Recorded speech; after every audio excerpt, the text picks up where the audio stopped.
For joining us. As Pam reminded us, happy Valentine's, everyone, to you and yours. And thanks for taking a few moments to attend our presentation, Better Preparing DNP Students for Their Advanced Practice Roles, the Intellectus Advantage. So what I'm going to do is to go through this. So the goal today is provide you with information about the information and resources to help you better prepare students for these advanced practice roles when graduating from your DNP programs. And you will be joining 70 other programs in the United States that now have access to Intellectus statistics. And okay, so, and here's the agenda for the day. The importance of preparing students, key takeaways. I'm going to review the Intellectus tools, the several courses, what's coming soon, and then steps to adopt should you have interest, and then question and answer period. Okay, so the key takeaway. So DNP programs are designed to prepare students for leadership roles in advanced nursing practice. To be successful, though, it's essential that students have a strong foundation in research and statistics. The right tools and resources can make all the difference in their preparation and success.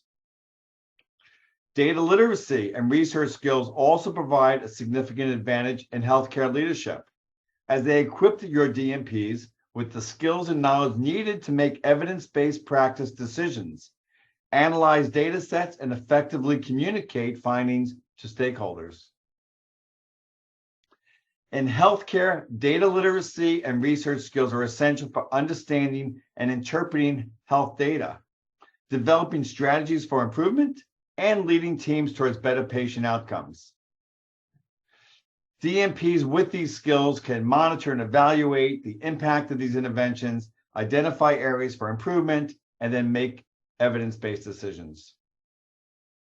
So, Intellectus statistics will empower your DNPs with that data literacy and research skills and develop a more comprehensive understanding of stats methods, data analyses, which then they can apply to real-world health problems. And essentially, we're going to be going over some of the courses, some of the tools, scholarly project help, and then all in the effort to advance their preparation. Okay, so first is the Intellectus tool. So Intellectus is a powerful tool to help students and faculty analyze their data and create insights, but we have a quick poll for you first. So Melissa, I will let you run that poll or open that poll if possible.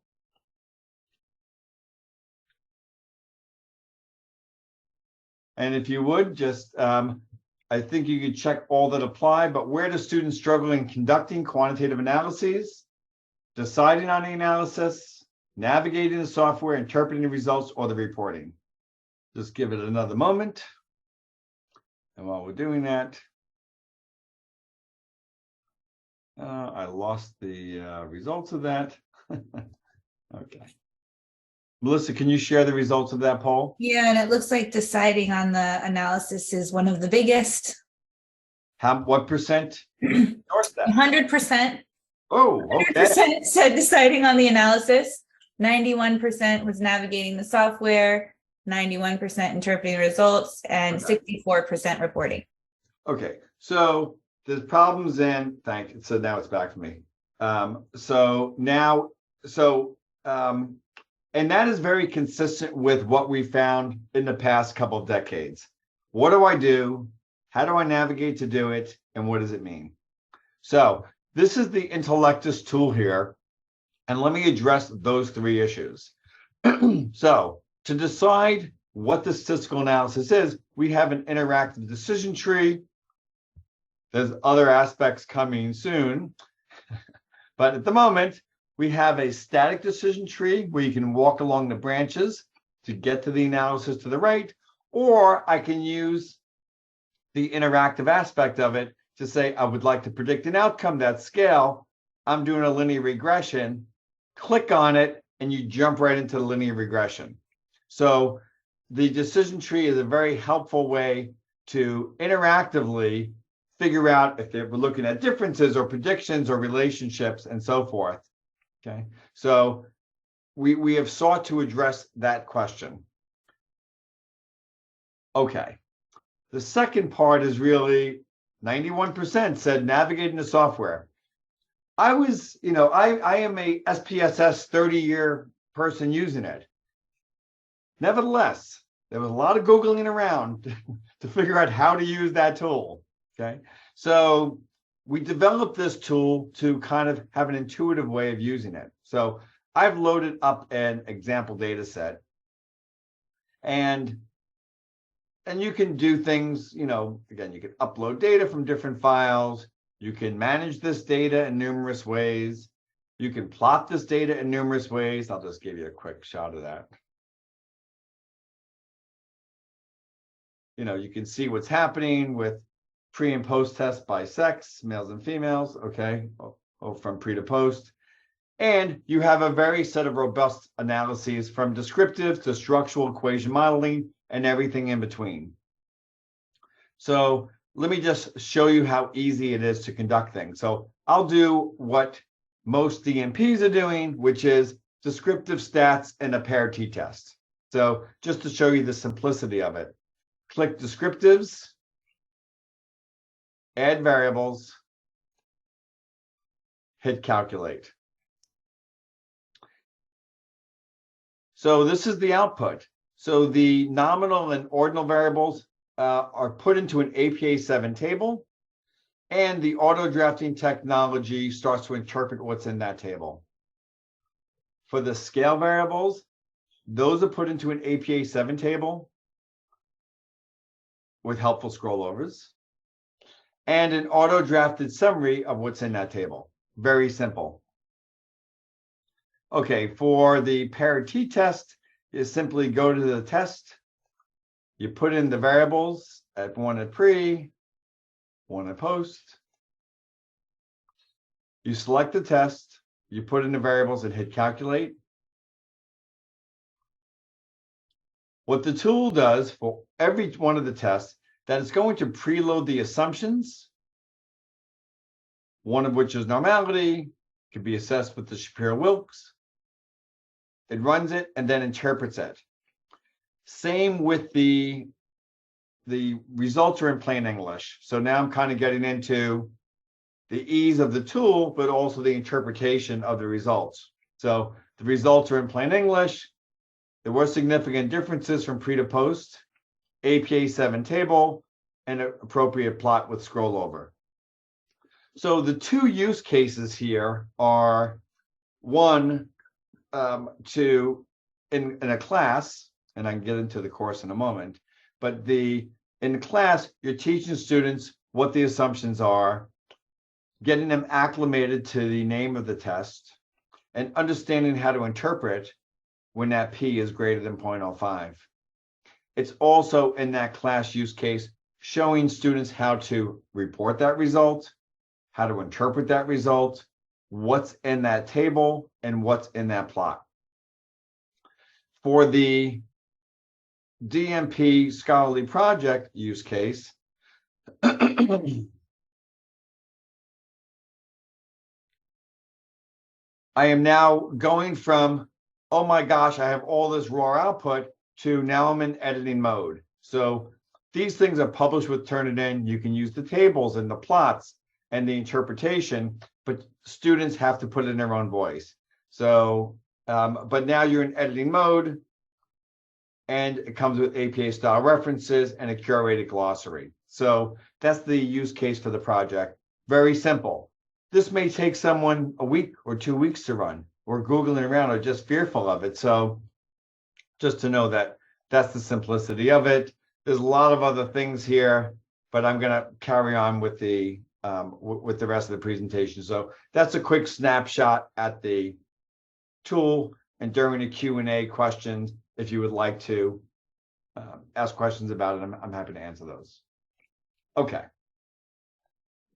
So that's the tool. I guess at this moment, let me just introduce Pam Love, and just because Pam's got some experience with students using it, and just I invited her to see if she would speak to perhaps how the tool is assisted with deciding the analysis or the conducting of it or the interpreting of it. So Pam, I'll open it up to you and let you take it from here for a moment. Okay. Well, thanks, Jim. Happy to be here. Have you? And I just have to say, when I first started working with the DNP students, they struggle, just like most every one of the participants have said, in knowing what to do. So finding intellective statistics was a true blessing. But besides being able to utilize the tool once they've completed their project and analyze their data, they have all their data collected and go through all of that. But using intelectives in preparation for that, as they're developing their proposal, they're able to go to that decision tree. They're able to see what possible test and what type of analysis they're going to do. And so what I've done is take some of those things and embed them as assignments in early courses in the program before they ever start their DNP project. And I think that getting them involved with the software early on and have them use the software from some of the beginning classes makes them much more receptive to working with it once they do get their data collection done. So that's one of the main things that I think that has helped the students that I've seen. Plus, then when they don't have to contract with a statistician to do all of their stats for them, and they're able to present their final project and talk about the results and be knowledgeable and confident in what they're saying and understand, and go back and talk to the leadership teams at the different sites that they've worked at and talk to them on a different level, on that professional level, and really show that they are the nurse scholars and the leaders that they have been preparing to be.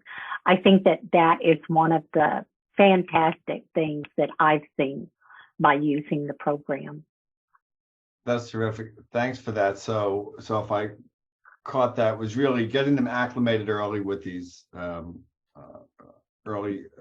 assignments, some end result of saving money for them, because we all know that students go out and they're going to spend $500 or $1,000 or $2,000 to get their results crunched and written, and that they have a better understanding that they can really speak to their peers in a more professional manner. Absolutely. That's terrific. Thank you very much for that. I appreciate that, and I will carry on here. Next, what I'm going to present, I'm going to show you some of these things that when departments adopt, they get all these things for free. So we talked about saving money on a project, but we're also going to save them money in a statistics course textbook. They don't have to buy that. We're going to save them in a scholarly project course. They don't have to buy that book. And some of the aspects of an evidence-based project course. And there's other resources to be had too. So when departments come on, which is the typical use case, just know that that's going to be zero cost. And it's very unique in that it's integrated well with the tool that I'm going to that I just showed you. So okay, so let's just peek at some of this stuff. So the Intellectus course, calling Discovering Statistics Using Intellectus, it's a competency-based course. That is, it's put behind your LMS. The grades go to your grade book. Everyone gets an ebook for them to take with them, and faculty have a PowerPoint deck with additional questions to teach from. And some of the topics in that course include fundamentals, like levels of measurement, what's an IV and a DV, research design, correlations, and some of these other lessons. And you can pick and choose those lessons, so really to curate your own course the way that you want to teach it. So, and okay, so that's the course, the stats course. The evidence-based course, we have different lessons around literature review or research design or IRB and so forth. So these are also can be plugged into your evidence-based course modules or weeks, where you'll have a course for them also behind your LMS that they can get beefed up on. And we have a scholarly project course. Also, it's going to be zero cost, that will go through each of the chapters of the scholarly project, that they can not only what these topics are, but how do they actually accomplish writing each section of each chapter. We also have additional resources. So those additional resources are things like the DNP project template, okay, all right. The DNP resources, we have a DNP resource page on the website. I can show you that. Faculty get free support, quantitative research support to one, I mean, we can give demos, but it's better to work with faculty and have them use their data. So you can get published. So if you're an associate prof or full prof, you can get that support to help publish your research, but then also get you more acclimated to the tool. Now you can support students better as well. And there's also low-cost group consulting to be had. That's built into the, there is an additional fee for that. It's built into the tool itself. And I'm being reminded that you can ask questions in the chat whenever you'd like. All right. Okay. So the key takeaways are that really the goal is to have students become more data literate so they can make those evidence-based decisions, okay? That those decisions are going to impact patient outcomes, and that they're going to be able to solve real-world problems. Because when you have a leader, you're going to want them to be data literate. That's shortchanging them if they can, you know, they may be able to save lives, but they're going to save a heck of a lot more lives when they have that data literacy competence and be able to evaluate programs and so forth in a real way, in a data-driven way.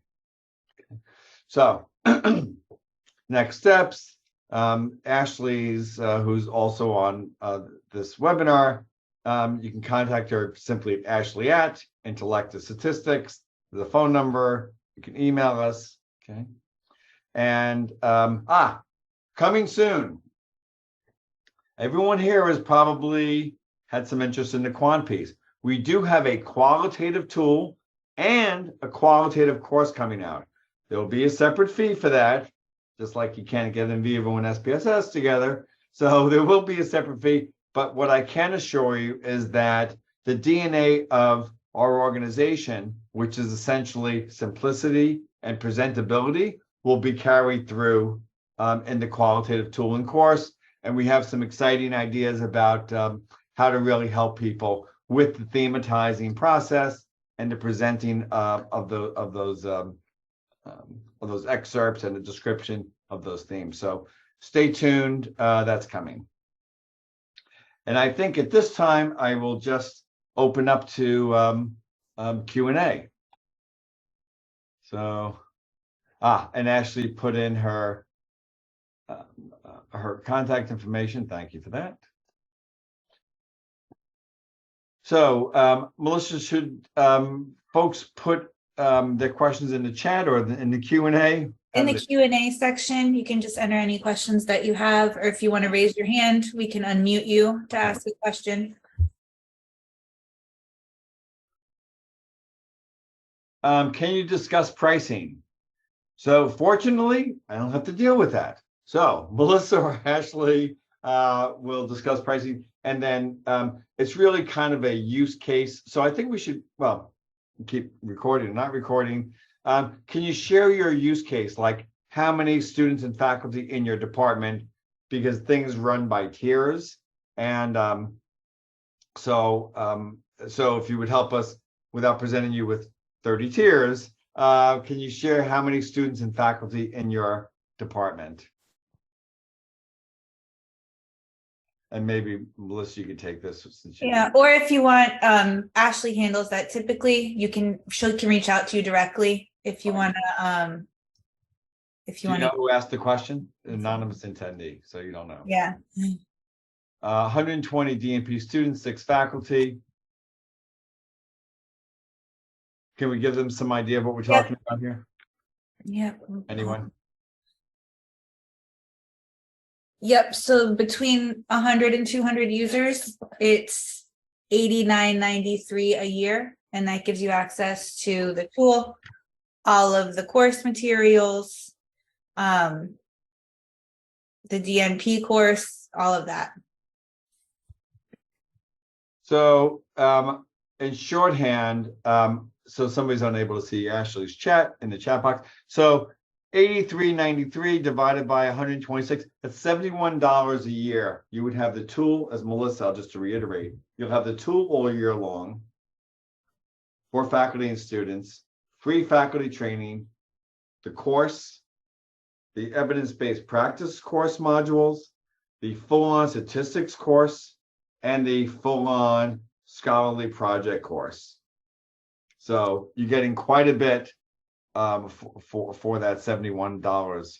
And then, of course, and then you can add another 75 individuals at no cost. So there you go. Okay, other questions? Or other questions related to what you And if there's anything else anyone would want to see in the tool, we're happy to go back to that. or any, yes. Because I did want to peek at the course. So just to give you an idea of what that stats course looks like, all of our courses are built behind Articulate. So this is a ANOVA course, and you can see some of the how it's laid out. So in these courses, really our goal was twofold. One, describe and teach about the assumptions and the analyses, but the other was actually to have them do things. So being able to actually get into the tool, use the example data sets, which there's many of them, and be able to do analyses and answer questions. For any questions, please call. Okay, there you go. So just to share that's what this is, what some of the course looks like. Opening up example data sets, the assumptions, the analyses, and we've tried to not make it so scary, where it's conceptual. Hand raised too from Yolanda. Sorry to interrupt. You can go ahead, Yolanda, with your question.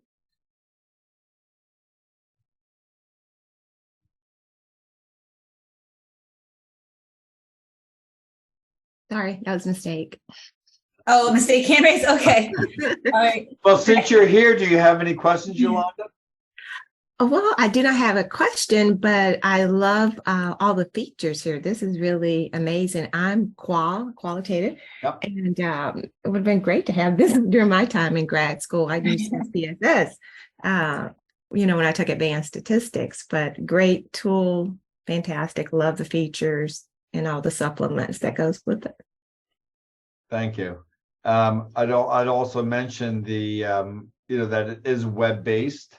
So some folks are tied to a computer lab, believe it or not, or so things of that sort. So really, as long as you have the URL, it's not finicky with Macs or PCs.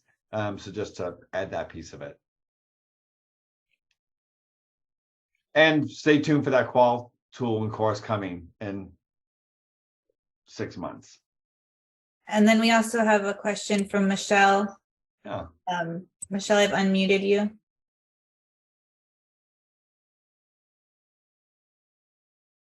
Yeah, so I was just wondering, for the different courses that you showed us, Yep. how are programs using that within their curriculum? Are they having maybe like a graduate statistics course and then having these as part of the modules, or how do you see it utilized? So the statistics course is rolled out. So let's get to the courses. So the statistics course is rolled out. So that's being used currently. We're rolling out the evidence-based practice and the scholarly project. So I would say during the whatever courses you have around evidence-based practice, you can stick in these modules. That would be one use case. So, hey, I want to teach these 20 things, and stick in, the 5 or 6 items that we have in there. And we're looking to flesh that out. We're happy to get ideas around that. The scholarly project course, I would be certainly doing the intro lit and methodology, perhaps during one scholarly project course, and then after they collect data or after they get IRB approval, then do the other, maybe another 3 units or 1 unit for the results and discussion chapter. Be one such.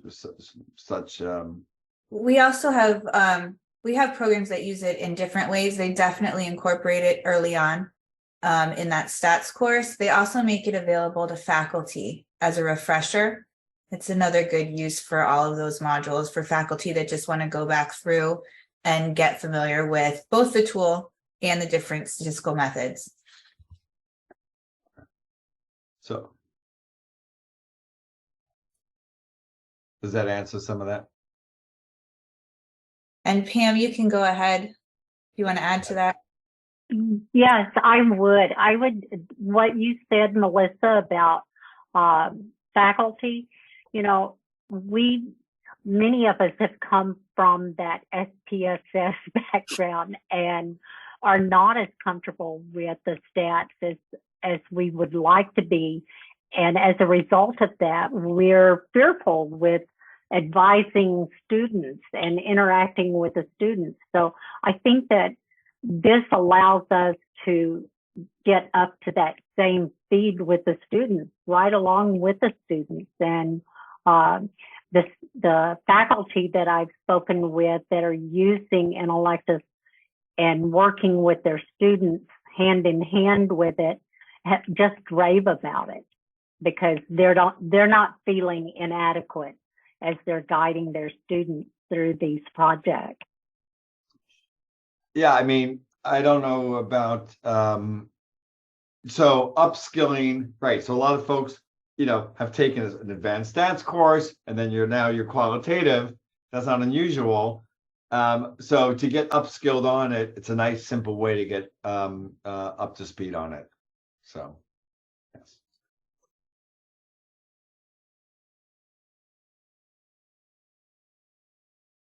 There was a question about resources for types of data or setups.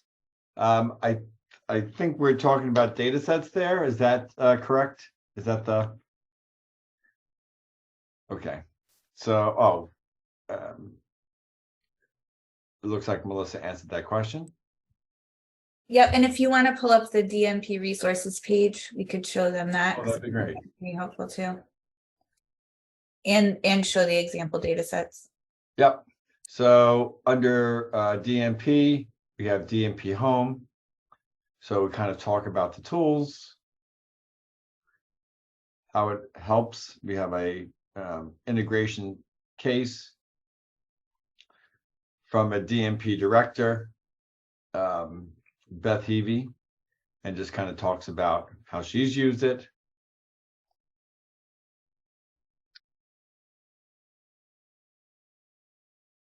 We also, so let me just do one other thing, DNP resources.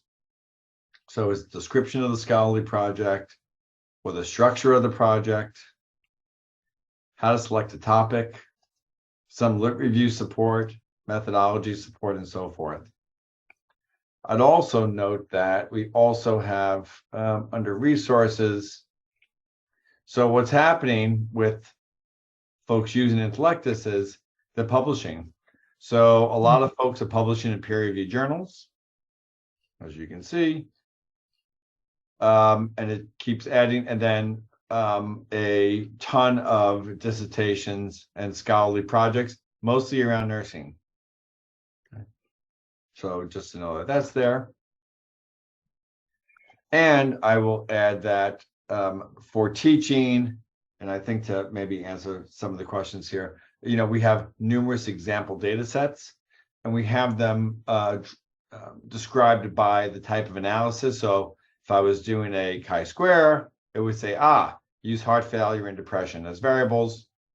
But you can use any of these data sets, change the variable names, make them your own, and just to have them. So it's a great teaching tool. Also, for the scholarly project, you can say, well, you're going to be doing a whatever, paired t-test or a mixed model ANOVA, and you can have them do a mock run of that. So when they get their data, they're more comfortable in conducting that and understanding that.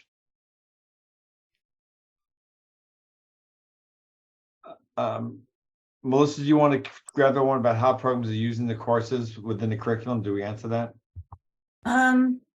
That one's done.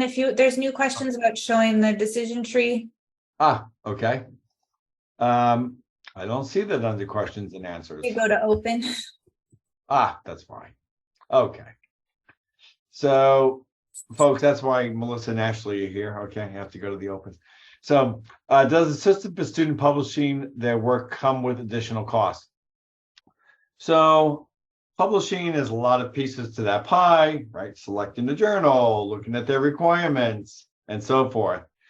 So what we do have is consulting built in is very low cost. So it's low cost group consulting. So what that means is for $99, students can have a full month every day of the week, except Saturday and Sunday. So every day of the week, they can drop in to a session, share their data, and talk about, is my data set up correctly? Am I doing the right test? Am I understanding that output? So all of those can happen within those consulting sessions. Okay, can you show the decision tree? Can you show how the data is stored and organized in the software? So two separate questions. So the decision tree is here. And so let's just say I want to explore differences over time, like a pre-post test. Okay. I have one dependent variable and multiple times, no groups, no covariates, and just 2 points like a pre-post test. So that gets me to a paired t-test, or if normality assumption was violated, a Wilcoxon. Okay. So, and you can just play around with that, but we just wanted to add to this kind of static decision tree behind your stats textbook. Okay, and then the other part, can you share how the data is stored and organized in the software? So, seems like two questions. So, how it's organized in the software is you have your projects. So, each one of these projects have their own data, have their own plots, and have their own analyses. And I'll add, and notes around that project. So that's how they're organized.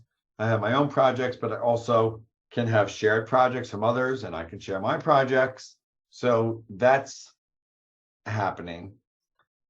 The where it's stored, how it's stored. So it's stored on Amazon servers, and we have all of the, Amazon cares about data a lot. So they have all the standard encryption, end to end and things of that sort.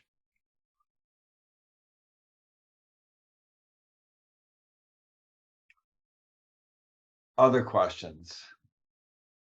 Don't be shy. Other questions about the tool, any of the courses, any of the faculty support, the adoption of it? Someone talked about prices, the adoption of it. By the way, I'll just say that some people are saying, it's going to take a long time to adopt. Melissa and Ashley can really work with your IT department and get things adopted in an hour. So it's a very quick process. So just know, even if some of your faculty are late to pick a textbook or things of that sort, you can get things moving very rapidly.